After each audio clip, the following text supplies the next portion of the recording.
due partite completamente diverse nella stessa partita. Il secondo quarto sembrava fuori controllo, invece terzo quarto la svolta.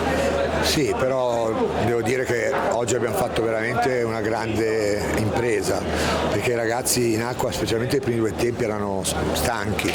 Nonostante questo, anche nei primi due tempi abbiamo messo l'uomo davanti alla porta 4-5 volte, poi è mancata la lucidità del gol, ma abbiamo sbagliato un rigore 3 o 4 volte solo davanti alla porta, non hanno approfittato delle poche occasioni che hanno avuto e gli è andato tutto bene. La forza di oggi è stata non mollare, rimanere concentrati, e la chiave è stato poi il contropiedi. Abbiamo continuato a portare contropiedi e alla fine poi ha pagato.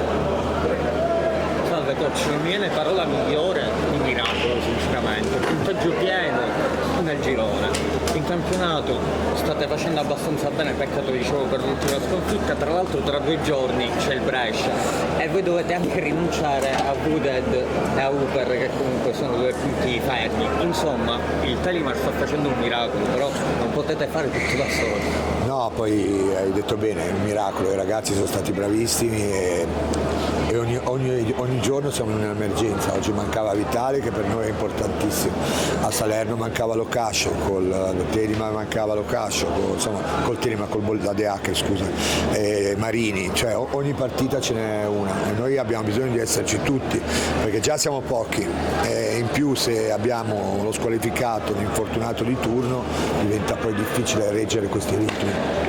Assolutamente, e anche il pubblico comunque, diciamo avere il pubblico è sempre un'arma in più, oggi ci ha aiutato anche oggi, sono pochi purtroppo, dovrebbe esserci la piscina piena, però devo dire che grazie a Dio che ci sono e ci danno una mano.